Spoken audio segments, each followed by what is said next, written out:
cab corner on this 41 Chevrolet are completely gone, but the other side is still decent. So what I'm going to do is I'm going to use the other side as a pattern to make the new set.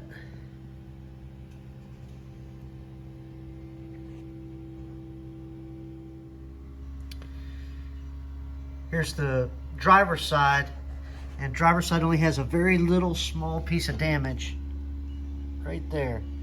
That's all that needs to be repaired on this side, but everything else is good. So we're going to work on making a new panel for this. This truck also needed new rocker panels, so I've already made tooling to be able to give the rocker panels the shape that they needed. As you can see from the side profile, it has some crown to it. So we're going to use the Pullmax dies that I had already made for these in order to help us make those new cab corners. This is my test piece.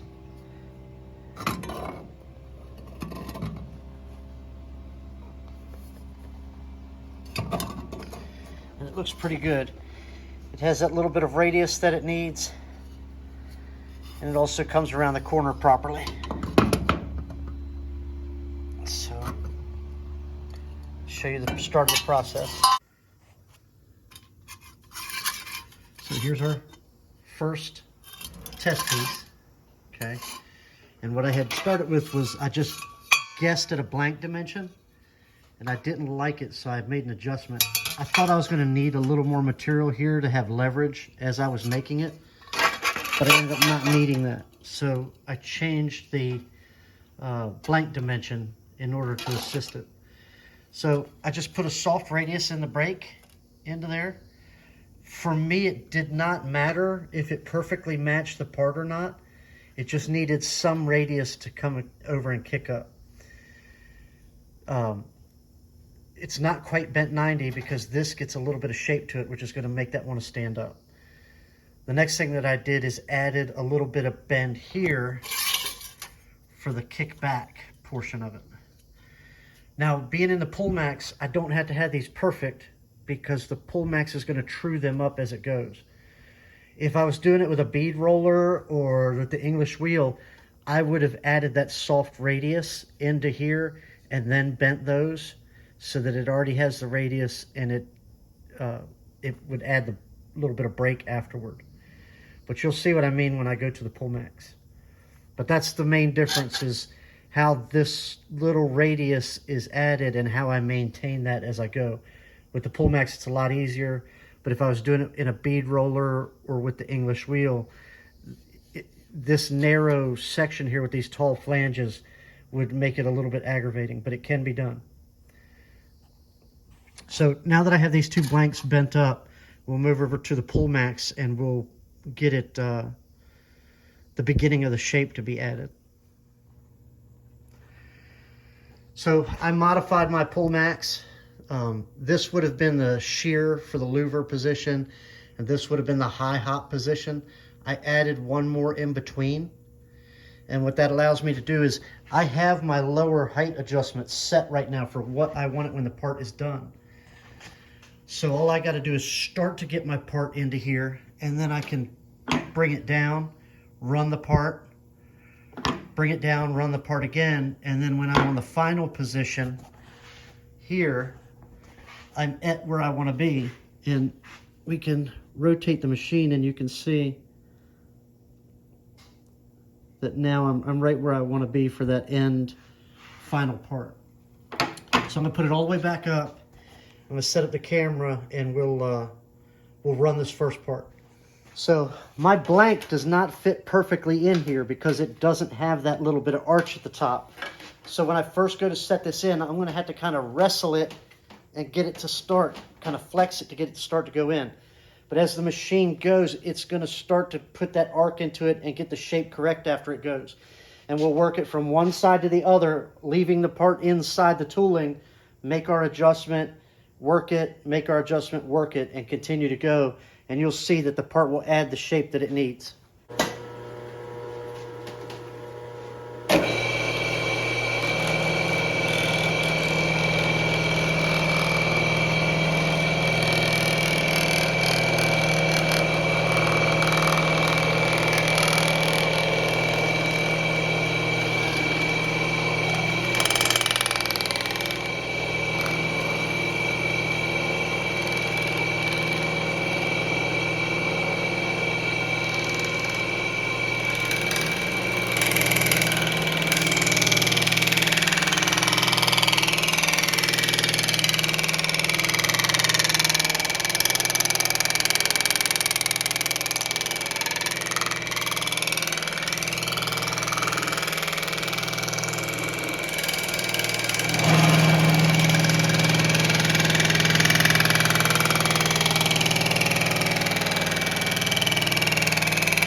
So you can see how I've used it to adjust and get that shape dialed in with that subtle little bit of radius that it has.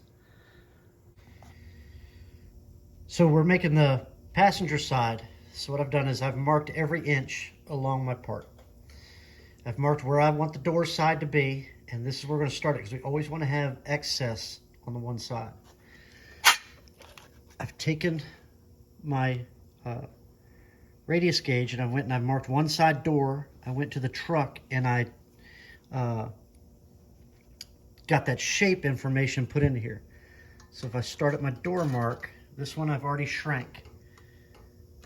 And you can see it's, for the most part, nice and even down it. When I shrank, I had to do both sides of the part. So there's a little bit of shrink in here too, on this side, as well as this side to get it there. You can see we got a little bit of distortion in this, that, and the other, but that'll come right out. The key is just to take your time and make that shape as fluid as possible. If you have to come back and stretch a little bit of area, you can come back and stretch it. As long as you're taking your time and doing it nice and evenly and getting that a nice smooth shape.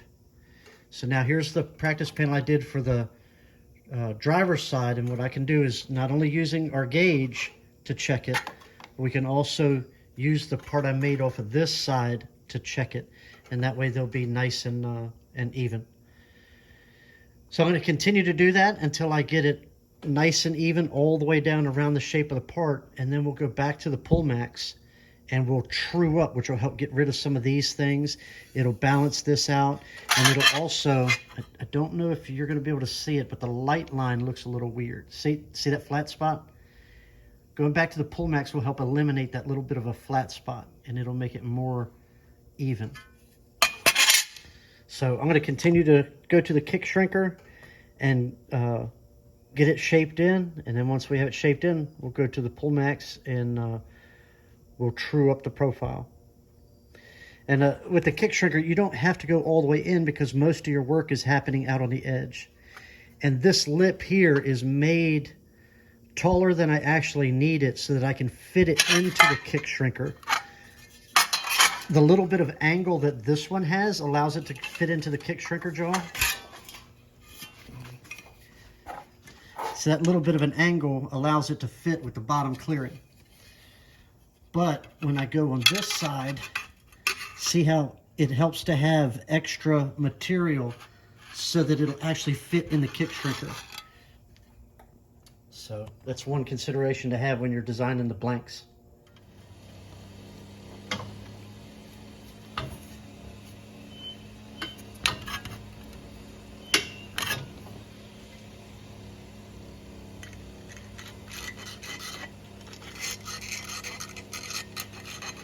Good to right about down here.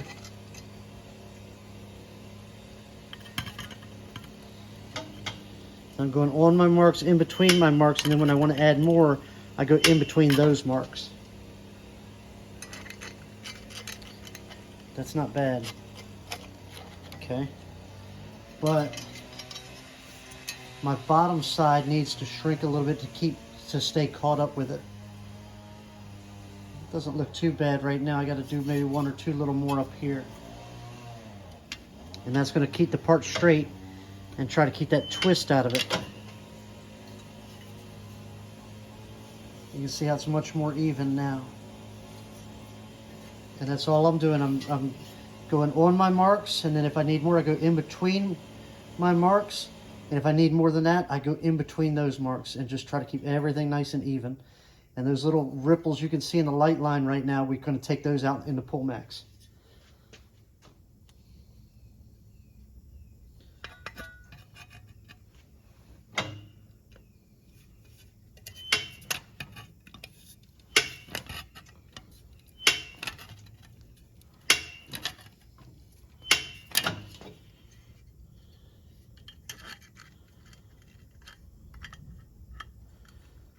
So back down in here again.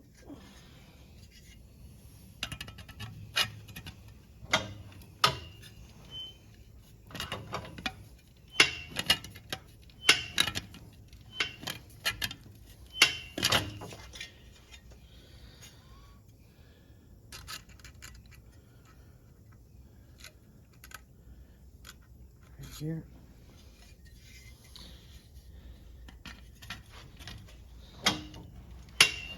So now you can see how that straight edge right there where I haven't done any work, but I've done work on this side of the part, is causing it to twist. So I got to kind of catch it up.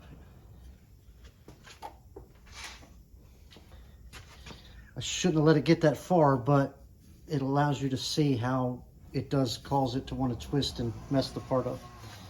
So I'll come back here and I'll just start by doing one in between and one on the lines. Now I'm not pushing the pedal all the way down. I don't need to because I'm so close to that edge. A little bit of work does a lot. And you can see how it's already started to clear up that twist. Just that little bit. So now we can start and go back and do some more until our part matches up. So this center marker mark is where my contour gauge ended first. So then I made a mark for a 1-inch overlap, and that's where the contour gauge came in next. What I did, I came here, just marked 1 inch this way. That way I could have another mark for setting up the contour gauge a third time. And that's how I used the short contour gauge. I just overlapped it in order I got a nice even sweep across it. Hard to see, but see how I have a gap there and a little bit of a gap there? There's a high spot. I over shrank it in that one little spot right here in the center. So in order to get rid of that, I'm going to have to stretch it. So I'll set up in the post dolly and we'll stretch it out a little bit.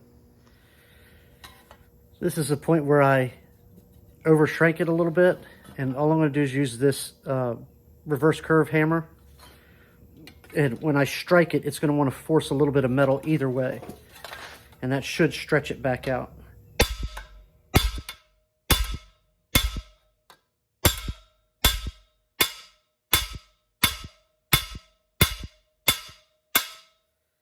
So now I'll take the contour gauge, I'll check it again. We want to strike it hard enough to where we cause that metal to flow and force itself out.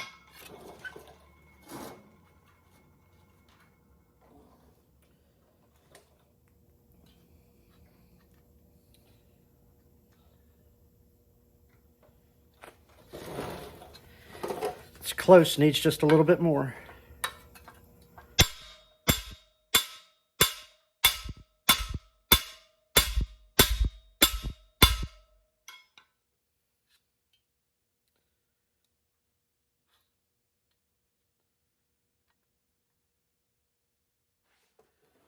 There we are. Right back where we need to be. Just need a little more shrink back here now. But we're right where we need to be. There's no more rocking of the contour gauge. So we are really, really close. It's a little bit different right here than the driver's side one that I made. But we're so close that I think it's time to run it through the pull max again. They're right there with each other. So let's run it through the pull max and we'll true it up, because I don't know if you can see it, but the light line going across this has gotten flat. It looks a little bit flat through there. And that's from the material wanting to shrink and come this way. It like has a cantilever effect. It has an effect on this. So now we got to true this back up, and that may change this shrink a little bit. We may have to make little adjustments. But let's go put it back into the pull max and go from there.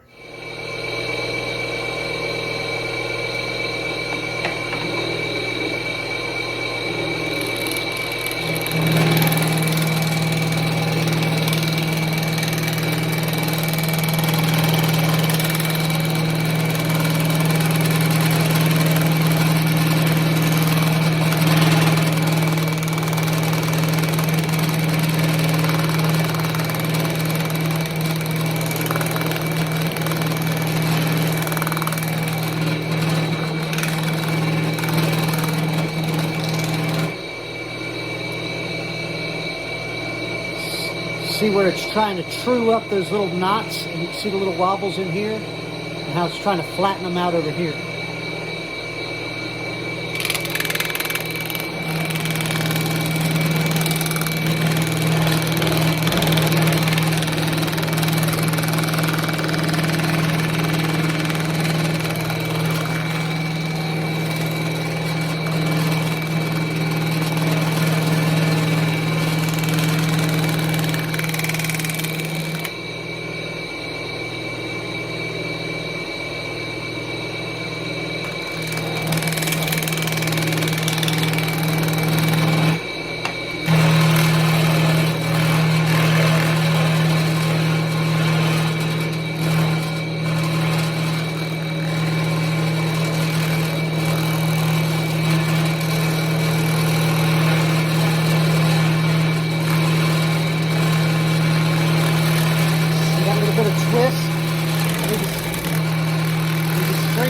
This side, bring that twist out.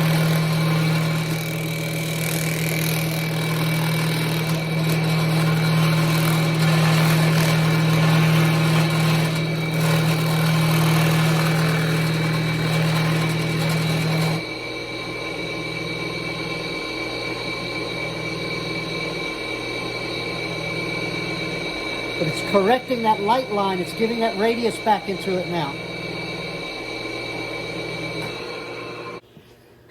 So now we'll take it back to the table. We'll compare it for flatness this way and see how this arc is on this side to see. We may have to do a little bit of shrinking to help get some of that twist out. So this bottom, or what will be the top of the part, I like the way that that curve was. So what I did is I took my hand and I just twisted and changed its form and bent it a little bit. And you can see how this area has stood up. That's telling me that that needs to shrink a little bit more. See how it's nice and consistent and laid over right out of the pull max? But then here it jumps up and then it goes back to being nice and consistent. And our part sits onto the table fairly nicely. I like that. So this here, we're gonna shrink this a little bit more and manipulate the form a little bit more until we get it to where everything sits the way we want it to. And you can take the two parts, set them on top of each other, and look down from the top, and they're not bad. They're really, really close. So we're gonna take and shrink that just a little bit more, and we'll get the part in.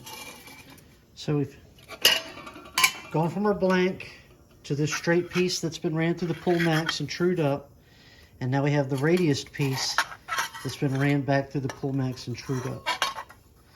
So we have this one really, really close. I'm gonna get this one to the same stage, and then we'll go from there. We'll start working on putting that little detail in the back, and we can trim down this flange. Took our driver's side part and I trimmed most of that flange off. So I could test fit it. I got my 1-inch mark for my 1-inch overhang that I wanted. And this side here twists under a little bit more than I realized.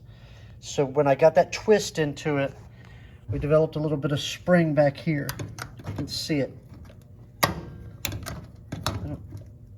Yeah, did you see it pull a little bit? I'm thinking there's a little bit of shrink needs to happen here. But while I got it in place, I've marked this, and then I went on the inside and marked this radius down and around here. And I found a dolly close enough to where I should be able to get that radius set in. So that's the next thing we're gonna do. We're gonna get that little bit of shrink and get this part to fit without spring. And then we're gonna take and get this radius in. I did notice a little bit of a difference right in here along the bottom edge, but that's pretty much gonna be hidden. And I don't know if the original part's damaged versus this, but I like the way that it looks, so I'm just gonna let it be. So that's what we'll do. I'll shrink a little bit here to where that tucks back in the way it needs to, and then I'll start doing that radius.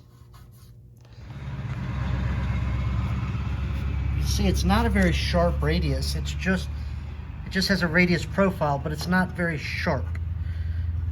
So what I'm gonna do is I'm gonna put instead of thinning it with a regular tipping die, I'm gonna thin it kind of with a beading die, and then just see if I can ease that radius up. So I've kind of done a layout for where that radius needs to be, And then I've trimmed it to give me that 1/2, 3/8 kind of flange.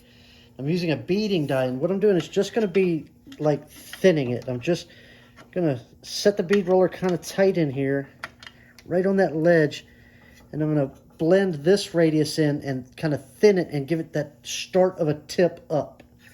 Because we're going to need a shape change here and here. We're going to need to shrink a little bit in order to get that radius to come around. But I just want to get the material starting to want to go in that direction.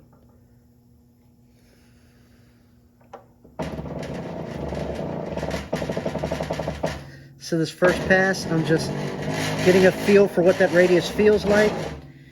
And I did run through that just because I'm going to have to change it no matter what.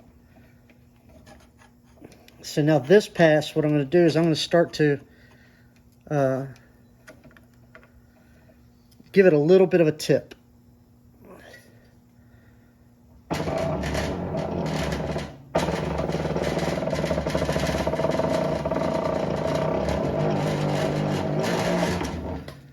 So you can see I've started to kind of tip it around and see how it's waffling. It wants to shrink in those areas. So here we are at the post ollie. You can see how it's kind of formed a pucker right there. And I'm just going to find a spot on the post ollie where it kind of rests happy.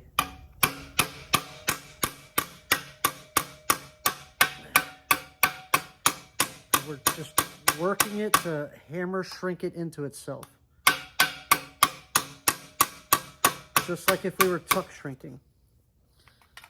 So come in here like this. Get it to go around that corner a little bit.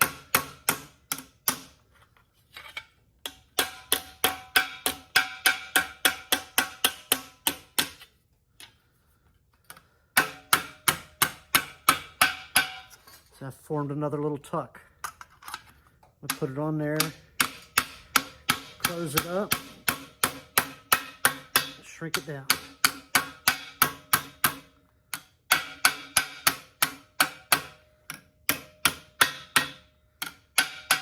Form another one. Close it up, shrink it down.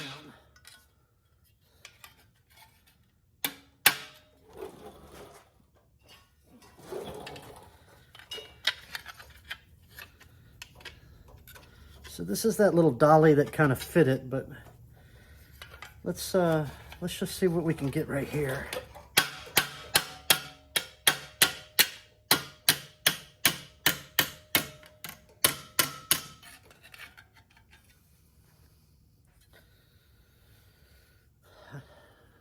So you can see how it's coming around and starting to form that flange, but I got to give it a little bit more radius. So I need to find something that's going to sit inside of there and give me a little bit more of that radius.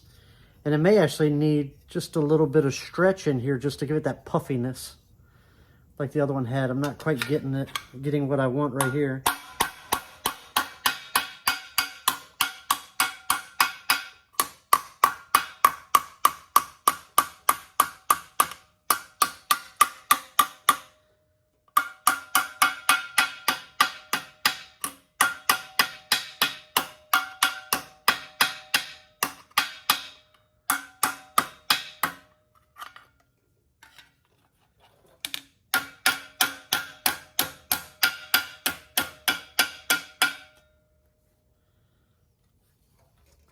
It's not looking bad, but it still needs a little bit more cleanup. I'm going to hit it with a file and sand it a little bit, and we'll take another look.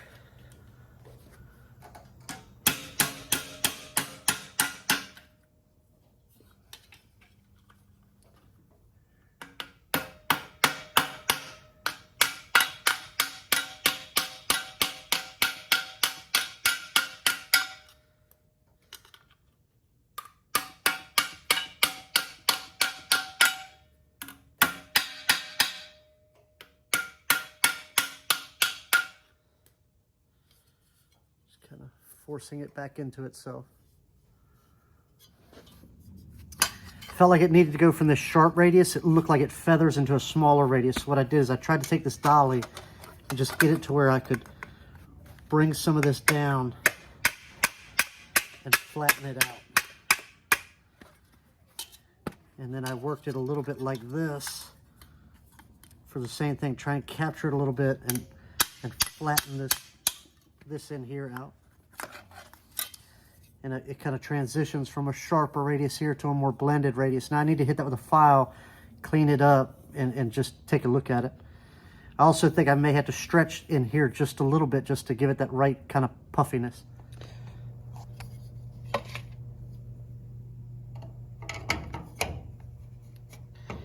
By no means is it perfect, but I got it really, really close. I hammered and dollied this area and stretched it and kind of blended it.